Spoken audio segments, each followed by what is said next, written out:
Well, this is our camping spot at Cape Arnhem, and look at this amazing view. This was so worth the drive. Just look at this. I have no words.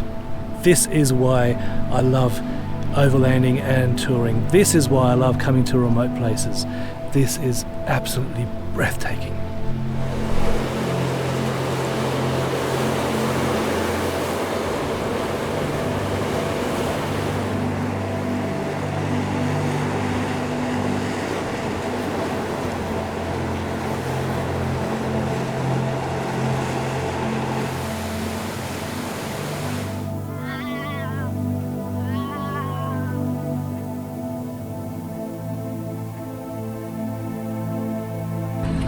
Hello there.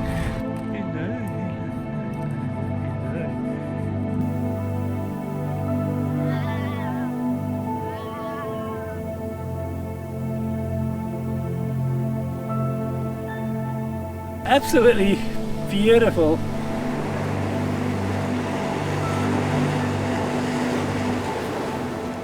So I've just been on a very long trip through the Northern Territory in very remote areas, and I have to replenish my water supply quite often. I have a 40-litre water tank, and with drinking, cooking, cleaning and showering, 40 litres doesn't go very far. It gets me several days, but it certainly doesn't.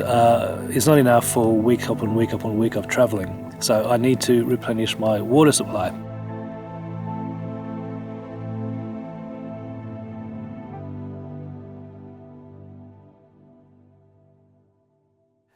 Whenever I come across a town, there's a service station, and I've always asked them, is the water safe for drinking? And they all say no. The water is not safe for drinking. It's bore water. They wouldn't drink it themselves. In fact, I was just in the town of Mataranka the other day, and nobody in Mataranka drinks the tap water or the bore water. Even though it's gone through an amount of filtering, they still won't drink it. And my partner Susie, she actually unknowingly drank a glass of tap water in one of the places we were staying at, and she got quite ill from it.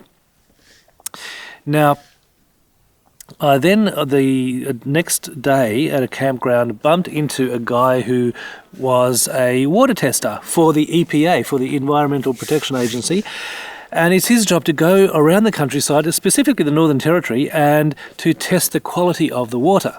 And he told me that he would not drink any water from the Northern Territory direct out of the tap. Doesn't matter where you are. He only drinks bottled water. Now, a lot of the water is bore water. It's just sucked up out of the ground. It's very, very rich in minerals. So it does need an amount of filtering to make it suitable for drinking. So I then proceeded to tell him about my water filter set up in the four-wheel drive, and I've got two carbon filters and a UV filter. So I've got a stock standard carbon filter that you can pick up at any camping store that is connected to the input of my water tank. And then on the output of my water tank, I have a carbon and UV filter. This is known as a Guzzle H2O. You can buy it from guzzleh2o.com, I believe. It's an American company. And it's got a carbon filter, and it also has a UV filter. Now, the carbon filter will filter out particulates and sediment. The UV filter will filter out the bacteria. It will kill anything that is still alive in the water, and it's the bacteria that really makes you sick. So you really need that UV filter to be able to make the water safe for drinking. The other thing you can do is you can boil the water. You can pass it through a carbon filter and boil it. It's much safer if you have a UV filter, because that way you can be absolutely certain that you've killed all the bacteria off as you're consuming the water from your water tank. So I told him about the setup in my vehicle, and he says, no, that is absolutely perfect. You're filtering it twice, plus you're killing the bacteria with the UV filter. That is the way to go. So the water that we've been passing through my water filter setup, that has come out the other end being absolutely clear and beautiful drinking water. It tastes pure. We've both been drinking it the whole time, and we feel perfectly fine. So if you're travelling through the Northern Territory and South Australia as well, make sure you've got a good water filtration system in your four-wheel drive. I recommend having a UV filter as well, because as I said, it's really the UV filter that will kill the bacteria, and it's the bacteria that makes you sick. So that is my tip. Make sure you've got good water, a good carbon filter and a good UV filter, and you should be right. So thank you for watching, and as always, if you like this video, like, comment, subscribe, leave a comment. I love reading your comments. And if you want to support us, go to forexadventures.com.au and click on the support us link, and you can support us there. See you on the next video, guys. Cheerio.